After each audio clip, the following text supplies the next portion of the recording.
Hello everyone, I hope you all are doing very well. तो स्वागत है आप सबका एक नई वीडियो में। तो आज की वीडियो में हमारा टॉपिक होने वाला है problem based on Fourier transform of rectangular function.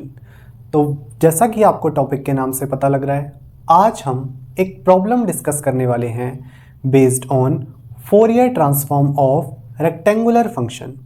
तो वीडियो स्टार्ट होने से पहले मैं आपको बता दूं, बोर्ड पे हम जो भी डिस्कस करेंगे उन सब की फ़ोटोज़ आपको डिस्क्रिप्शन बॉक्स में मिल जाएगी। साथ ही आपकी कंप्लीट रिवीजन के लिए हैंड रिटन नोट्स का लिंक भी आपको डिस्क्रिप्शन बॉक्स में अवेलेबल हो जाएगा, जिसमें हमने हर एक लाइन को बहुत अच्छे से एक्सप्लेन किया हुआ है। तो बिना टाइम वेस्ट किए हुए चलते हैं अपनी वीडियो में।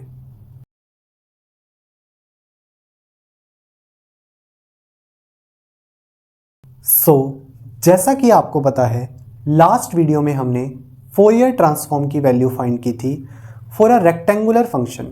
अब उसी वैल्यू के बेसिस पे आज हम एक प्रॉब्लम सॉल्व करने जा रहे हैं। तो सबसे पहले देखते हैं क्वेश्चन में हमें यहाँ पे पूछा क्या हुआ है। तो यहाँ पे हमें क्या है, एक सिग्नल xt गिवन है जिसको हम देख सकते हैं। हमें इसी सिग्नल xt के लिए Fourier transform x omega find करना है। ठीक है, तो ये हमारे पास है क्वेश्चन। अब हम देखेंगे इसका सॉल्यूशन। ठीक, तो यहाँ पे अगर हम इस सिग्नल स्ट्रक्चर को या फिर इस फिगर को ध्यान से देखते हैं तो हमें यहाँ पे क्या है, दो रेक्टेंगल्स दिख रहे हैं, जिसमें कि एक रेक्टेंगल हमारे पास ये बड़ा वाला है। ठीक है, उसके बाद एक रेक्टेंगल है ये वाला। ठीक, यानी कि जो सिग्नल xt है वो दो रेक्टेंगल से मिलके बना है। तो अगर हम इन दोनों रेक्टेंगल्स को इंडिविजुअली ड्रॉ करें तो कैसे दिखेंगे ये? सबसे पहले ड्रॉ करेंगे ये बड़े वाले रेक्टेंगल को। ठीक है, तो यहां पे हमारे पास हो गया टाइम t। ठीक है, अब ये जो बड़ा वाला रेक्टेंगल है इसको हम डिनोट कर रहे हैं एज x1t से।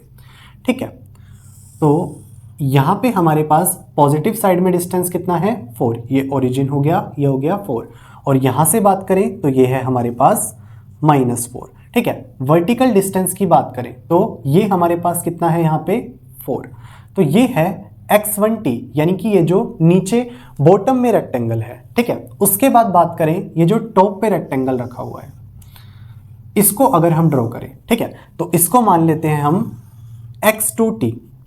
ये हो गया हमारे पास x2t, ये टाइम t, ये हो गया हमारे पास ओरिजिन। ठीक है, अब ये रेक्टेंगल हमारे पास क्योंकि इससे छोटा है।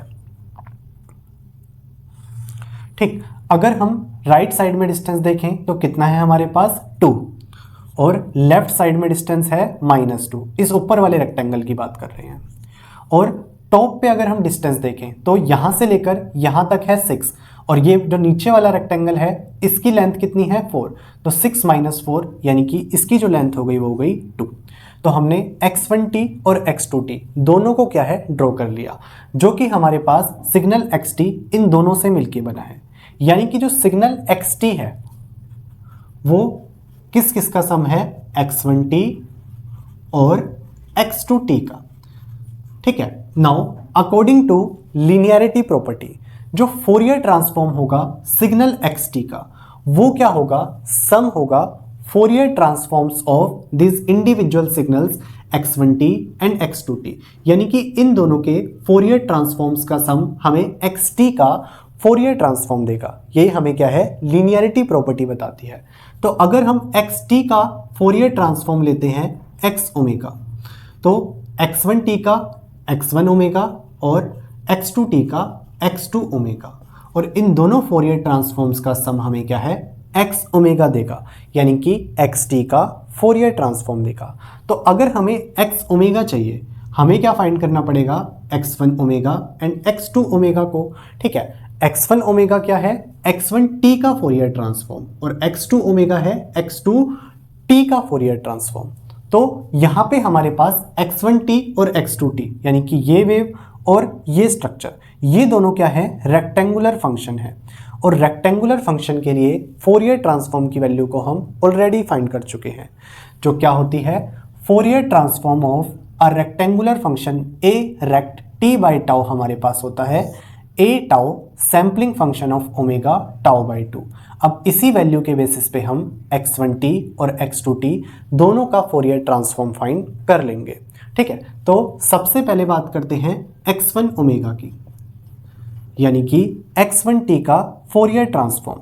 तो सबसे पहले हमें चाहिए कैपिटल ए क्या होता है? Amplitude of the signal. x1t का एम्पलीट्यूड क्या है हमारे पास? 4, तो ये हो गया ए। उसके बाद टाउ क्या होता है? टाउ वो ड्यूरेशन होती है सिग्नल की जिसके लिए उसकी वैल्यू कैपिटल ए है, यानी कि नॉन जीरो है। तो इस ड्यूरेशन के लिए हमारे पास वैल्यू क्या है? ए, और ये डिस्टेंस हमारे पास कितना है? 8। तो ये हमारे पास हो गया टाउ, यानी कि टाउ 8 आ गया और ए हमारे पास आ गया 4। अब हम क्या है? x1t का फोरियर ट्रांसफॉर्म फाइंड कर सकते हैं क्योंकि हमारे पास ऑलरेडी फॉर्मूला है। ठीक है, तो x1 ओमेगा क्या होगा? ए टाउ, ए क्या है? 4, टाउ क्या है? 8। तो 4 into 8 sampling function of omega tau by 2। Tau क्या है? 8 है, तो ओमेगा 8 बाई 2। ठीक, ये हमारे पास क्या हो गया? 8 बाई 2 4 हो गया, तो यहाँ पे हमने लिख दिया 4। ठीक, ये हमारे पास क्या बन गया? 32 इंटू सैम्पलिंग ऑफ 4 ओमेगा। अब ये हमने क्या है? x1 ओमेगा यानी कि x1t के लिए फोरियर ट्रांसफॉर्म फाइंड कर लिया। अब इसी तरीके से हम x2 ओमेगा को भी फाइंड कर लेंगे। x2 ओमेगा क्या है? x2t का फोरियर ट्रांसफॉर्म है, तो x2 ओमेगा। ठीक है, इसका फोरियर ट्रांसफॉर्म फाइंड कैसे करेंगे? जैसे इसका किया था, क्योंकि ये भी हमारे पास एक रेक्टेंगुलर फंक्शन है और इसका फोरियर ट्रांसफॉर्म होता है a tau sampling of omega tau by 2। अब क्या चाहिए हमें? ए और टाउ। ए की वैल्यू सबसे पहले x2t के लिए क्या है? यानी कि वर्टिकल डिस्टेंस हमारे पास क्या है? 2, तो ए हो गया 2, और ब्रेथ हमारे पास यहाँ पे क्या है? 4, तो टाउ की वैल्यू हो गई 4 और ए की वैल्यू हो गई 2। अब फोरियर ट्रांसफॉर्म x2 ओमेगा क्या होगा? ए इंटू टाउ। ए क्या है? 2 इंटू टाउ हमारे पास क्या है? 4, और sampling function of omega tau by 2। Tau क्या है? 4 बाई 2 2, तो ये हो गया ओमेगा 2, यानी कि 8 सैम्पलिंग ऑफ 2 ओमेगा हमारे पास x2 ओमेगा आ गया। यानी कि x1 ओमेगा भी हमने फाइंड कर लिया, x2 ओमेगा भी हमने फाइंड कर लिया। अब हम क्या फाइंड करेंगे? x ओमेगा, जो कि इन दोनों का सम है। तो x ओमेगा क्या होगा? सम ऑफ x1 ओमेगा, जो क्या है? 32 sampling of 4 omega plus x2 omega. x2 omega क्या है? 8 सैम्पलिंग ऑफ 2 ओमेगा, तो ये हमारे पास आ गया x ओमेगा। और x ओमेगा क्या है? फोरियर ट्रांसफॉर्म ऑफ xt है, यानी कि इस सिग्नल xt का फोरियर ट्रांसफॉर्म x ओमेगा हमने फाइंड कर लिया। ठीक है, तो xt का फोरियर ट्रांसफॉर्म हमें फाइंड करना था, जो कि हमने यहाँ पे सॉल्यूशन में फाइंड कर लिया। ठीक है, तो क्या किया हमने? सबसे पहले हमने इस फिगर को समझा।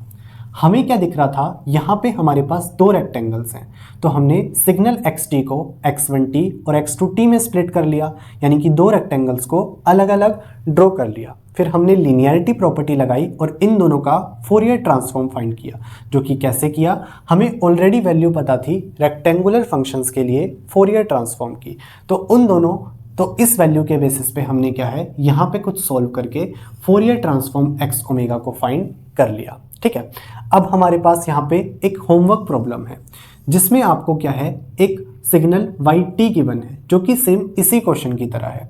यहाँ पे भी आपके पास दो रेक्टेंगल्स हैं, आप दोनों का फोरियर ट्रांसफॉर्म फाइंड करके उसको ऐड कर देंगे। ठीक है, तो इसके लिए फोरियर ट्रांसफॉर्म yt के लिए क्या आता है वो आप मुझे बताओगे नीचे कमेंट सेक्शन में। सो आई होप आपको आज का लेक्चर समझ आया होगा। बाकी आप नीचे दिए नोट्स पढ़ेंगे, आपको और अच्छी अंडरस्टैंडिंग मिलेगी। तो आज की वीडियो में इतना ही, मिलते हैं आपसे नेक्स्ट वीडियो में। Till then, peace out, thank you.